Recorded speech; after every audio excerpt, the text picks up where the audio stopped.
hello, it's been a minute, my fellows. I've been trying to make my name well known. First they was telling me get the hit on. Now I get the room jumping higher than the ceiling. Jiggle they melons. I've had the Sony FX3 for well over a year now. I've put it through all of the tests, the daily shoots, this channel, the run and gun, vlogging, and I have to say it's one of the best budget cinema cameras on the market today. There's one way I categorize cinema cameras. Life is a beautiful thing, mine is a masterpiece. Do what I want, I live with no limits, I'm living like masterpiece. When we talk about pricing and the barrier of entry when it comes into getting into the cinema world, I have so many issues trying to articulate how much overlap there is from the high end of cinema cameras to the low end of cinema cameras. With the high end cinema cameras, you're still getting a lot of the features you can get on the medium and even the low end of the cinema camera. Now, if you're watching this video, odds are you understand the intensity of cameras, you understand the stylistic features of cameras, and you understand that there is a big difference between the high, the medium, and the low end of cameras within the budget realm. You ultimately know the differences and you can spot them. Trust me, there are a lot of differences. But that's not what this video is about. This video is for the average viewer that is trying to jump into the cinema camera world at an affordable price. And that is where the Sony FX3 comes into play. I mean, it is a Netflix approved camera, right? This is in no order. It's just 10 things that I find very valuable with the FX3. The first is S-Log3. When you start really stylizing yourself and trying to find your style, S-Log3 and log for that matter is so important. It is important for the fact that you can color based on whatever mood you're trying to go for. And it creates versatility, it creates a lot of freedom, and it creates a sort of uniqueness towards that of the creator.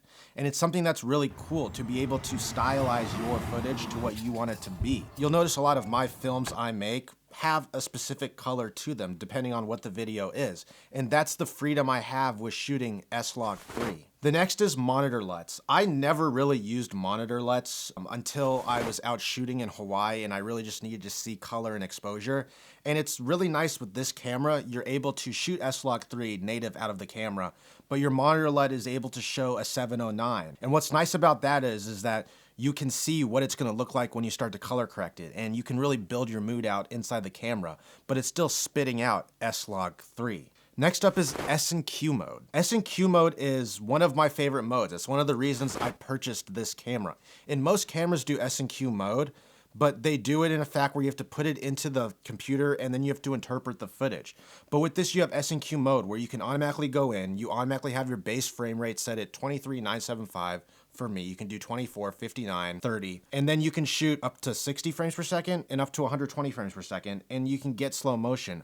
But then you can go the other way with it, and you can shoot 1 frame per second, 2 frames per second, and be able to shoot a time lapse straight out of camera. So you have a lot of flexibility with S&Q mode, and that's ultimately one of the barriers of entry that made basically cinema cameras and video specific cameras kind of stand out on their own in the recent years. Next is full frame. I'm a huge fan of a full frame sensor. I have had a lot of different non-full frame sensors, micro four thirds, I've had crops, I've had all of those things. And what I like about the full frame is that if you get a 16 to 35 millimeter lens, you're getting a 16 to 35 millimeter lens. And you can really pre-plan out your shoots because you know what you're shooting in and you know your focal length right off the bat. And I just like having a bigger sensor. It's better in low light. You're able to crop in and not lose as much resolution. And it's something I'm able to do a lot with the way I shoot and kind of just the shoots I go on. What's nice about this camera is that it has fans. You'll never hear it start to overheat. You'll never see an issue of it turning off or overheating when you're shooting long A-roll montages or sequences and stuff. And that's nice. It's nice that you have a fan that you're able to have kick in when you're out in warm weather.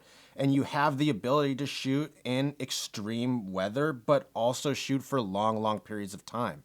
I've heard a lot of issues with a lot of cameras not being able to do that because there's not fans built in. All cinema cameras have fans built in, but the fact that a cinema camera that is a handheld cinema camera has a fan built in, that's ultimately like a nice thing for people that shoot long A-roll segments. Record tally lights. This may not be a big one, but this thing has 1, 2, 3, 4 record tally lights. And for someone who gets paranoid very easily that they are not recording, to have confirmation no matter where you're looking at your camera is very nice. Now, it is when you're out and about shooting, people know you're recording, which is kind of annoying.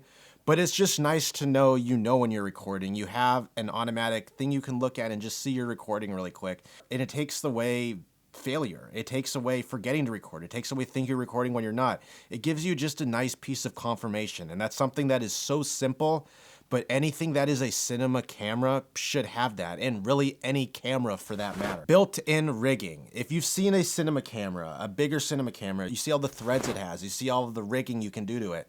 The FX3 is no different. There's rigging on the top. It comes with a handle that you can put on the top and have an XLR plug into it. You're able to rig a cage, you're able to rig top handles, monitors, all those things you're able to rig on this, and you can rig it on a cage, but you also don't need a cage because it's all built into the body of the camera. Next up is focus breathing. This was an update in one of the firmware updates, but having focus breathing is really something that is special to this camera. And it's something that is nice because of how good the autofocus is on Sony. The fact that you can focus breathe is pretty awesome. And what focus breathing is focused on something else in the subject, and you go to click focus on something else, or you change your focus.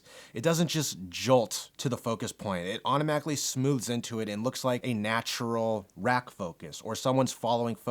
And it's nice that you're able to do that in body. And it's really nice you're able to do that. And it's really nice for one-man bands or people that shoot directly and strictly by themselves that you're able to do that. Memory recall is the next thing. And this one is another one that I think all cameras have, but what works nice with this camera is that you're able to do it between your S&Q modes and your regular modes. So I have 3 buttons. I'm one button, I'm in 24:975, normal frame rate, audio, all that stuff. And then I go off speed. When I go memory 2, I'm in 60 frames per second, 4K, S&Q, shutter changes, all that stuff changes. And then when I jump over to memory 3, I'm in 120 frames per second, shutter changes. And that way I can always go from one button when I want to shoot S&Q, and you're never really missing a moment because you know what your shortcuts are right away. Now, most cameras have this ability, but it just takes a lot to find what works for you. And ultimately, memory recall is something that works for me very well with this camera. And finally, this one isn't really specific to cinema cameras, but it has a flip out screen. And someone who likes to make their stuff look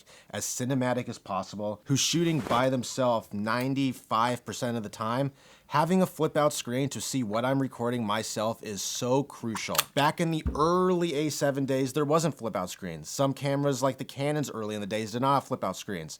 I think a camera coming out in 2024 needs to have a flip out screen no matter what, even if it is a high-end, medium-end, or low-end cinema camera. But that is 10 things that I like about my FX3, and this is the best cinema camera I've ever purchased. Yes, it is on the low meter, and I hope to eventually be able to purchase a medium and purchase a high, but what you're getting to jump into the barrier of entry of cinema cameras at about $3,500 is real next level with what the FX3 has to offer. And like I said, it's Netflix approved. You can literally shoot a Netflix film with this camera, and you're getting some great imagery out of it. Let me know down in the comments what your favorite cinema camera is. Make sure you hit that like button, hit that subscribe button, and I'll see you guys in the next one. She say I'm a triple, honey, welcome to Trivago. Tell me who you know, who is you tripping for a follow? Ball in the air like Showtime at the Apollo. Puffing up your chest, the next thing you know is hollow. But well, hello, I've been swinging like some jello. The guy wanted a fun guy, he gets some portobello. So I guess I need some grease up on my elbow.